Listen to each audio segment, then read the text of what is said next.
दोस्तों, आज की इस खास चर्चा में हम शायरी के उस जादुई लेकिन बिल्कुल सटीक विज्ञान को डिकोड करने जा रहे हैं जो एक गजल को असल में गजल बनाता है। देखिए, अक्सर माना जाता है कि शायरी तो बस जज्बात और भावनाओं का खेल है ना? लेकिन सच तो यह है कि इसके पीछे आवाज और गणित का एक बेहद नपातुला विज्ञान काम कर रहा होता है। ये अपने आप में एक बहुत ही खूबसूरत वास्तुकला है, एक आर्किटेक्चर है। आज हम जिन अहम पहलुओं पर बात करेंगे वो हैं गजल की लय, अरूज का विज्ञान, बसरा के वो कमाल के म्यूजिकल मैथमेटिशियन, तंबू और खंबे का एक बहुत ही दिलचस्प रूपक, और आखिर में वो 19 बुनियादी बहरें जिन पर ये पूरी इमारत खड़ी है। तो चलिए बिना किसी देरी के सबसे पहले बात करते हैं गजल की रिदम यानी उसकी लय की। एक गजल का मतलब सिर्फ कुछ अच्छे शब्दों को बेतरतीब ढंग से जोड़ना नहीं होता। ये एक खास न टूटने वाले पैटर्न पर बनी होती है। बहर असल में किसी भी गजल की एक प्री डिटरमाइंड यानी पहले से तय लय या धुन है, और ये लय पूरी गजल में बिल्कुल एक समान रहती है। अब आप सोचेंगे कि ये बनती कैसे है? ये बनती है खास साउंड ब्लॉक्स की बार बार होने वाली तकरार और उनके बीच के फिक्स इंटरवल से। यही बहर किसी भी गजल को उसकी वो खास संगीतमय पहचान देती है। और इस रिदम को गहराई से समझने के लिए हमें रुख करना होगा लय के विज्ञान का, जिसे हम कहते हैं छंद शास्त्र। ये बात सच में बहुत दिलचस्प है कि लय का ये जो विज्ञान है ना, ये दुनिया भर में बिल्कुल यूनिवर्सल है। अलग अलग कल्चर और भाषाएं इसे बस अलग अलग नामों से पुकारती हैं। उर्दू में जिसे इल्मे अरूज कहते हैं, हिंदी में बिल्कुल वही छंद शास्त्र है। संस्कृत में इसे पिंगल शास्त्र कहा जाता है और अंग्रेजी में इसे प्रसोडी कहते हैं। नाम भले ही अलग हों, लेकिन ये सभी विधाएं एक ही चीज का ज्ञान देती हैं, पोएटिक मीटर का विज्ञान। अगर हम थोड़ा इतिहास में पीछे जाएं तो देखते हैं कि ये सब कैसे इवॉल्व हुआ। लगभग 2500 साल पहले संस्कृत के पिंगल शास्त्र ने इस मीटर की शुरुआती नींव रखी थी। फिर फास्ट फॉरवर्ड करें 6ठी-7वीं सदी के आसपास तो खलील बिन अहमद बसरी ने अरबी शायरी के लिए बाकायदा नियम बनाए, और तकरीबन 1200-1300 साल पहले बसरा में इल्मे अरूज का पूरी तरह से जन्म हुआ, जिसे आगे चलकर फारसी और फिर हमारी उर्दू शायरी ने खुशी खुशी अपना लिया।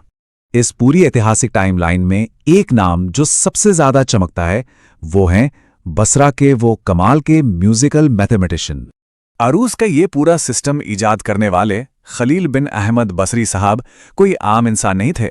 वो सिर्फ ग्रामर या साहित्य के मास्टर नहीं थे, बल्कि संगीत की कला के भी बहुत बड़े उस्ताद थे। और यही वो बात है जो बिल्कुल गेम चेंजर साबित हुई। क्योंकि वो एक संगीतकार थे, इसलिए उनके बनाए नियमों पर आधारित शायरी में एक कुदरती रिदम, एक इनहेरेंट म्यूजिकल क्वालिटी आ गई। यही वजह है कि सही बहर में लिखी गई किसी भी गजल को बड़ी ही खूबसूरती से गाया जा सकता है। अब इस पूरे कॉन्सेप्ट को थोड़ा और विजुअल बनाने के लिए आइए एक बहुत ही दिलचस्प रूपक या मेटाफर का इस्तेमाल करते हैं।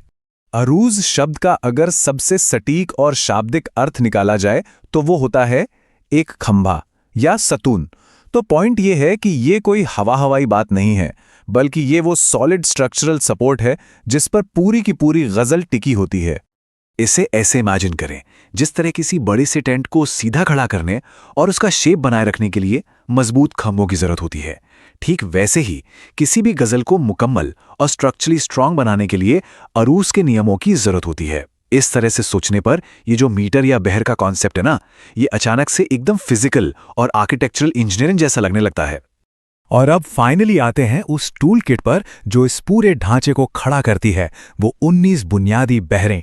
सदियों से जिन लयों ने महान गजलों को ताकत दी है, उनकी जादुई संख्या है 19। खलील बिन अहमद बसरी साहब ने शुरुआत में कुल 15 बहरें इजाद की थीं। बाद में इसमें 4 और जोड़ी गई, और इस तरह हमारे पास कुल 19 रिदमिक ब्लूप्रिंट्स तैयार हुए, जो आज भी गजल का सबसे सॉलिड फाउंडेशन है। अब जरा इस मैथ्स को देखिए, ये प्योर मैथमेटिक्स है। इन शुरुआती 5 बहरों में हर एक का अपना एक वजन यानी भार है जो नंबर्स में है, और उसका एक रुकन यानी पिलर है। जैसे पहली बहर बहरे मुतकारिब का वजन है 122 और रुकन है फ़ऊलुन। ये सीधे तौर पर गणित है जो शब्दों को एक खूबसूरत ध्वनि में बदल रहा है। जैसे जैसे हम लिस्ट में आगे बढ़ते हैं तो ध्यान देना दिलचस्प है कि वजन के नंबर्स में जरा सा भी शिफ्ट उसकी म्यूजिकल क्वालिटी को पूरी तरह से बदल देता है। आप इन नंबर्स को थोड़ा सा भी आगे पीछे करेंगे और पूरी पंक्ति का प्रवाह, उसकी जो एक फील है, वो एकदम नई हो जाएगी। और फिर इन 19 बहरों की लिस्ट में और गहराई में जाने पर ये स्ट्रक्चर्स थोड़े कंपाउंड होने लगते हैं। मतलब अब ये सिंगल फॉर्मूले नहीं रहे, बल्कि दो अलग अलग खंभों को आपस में जोड़कर एक नई बहर बनाई गई है।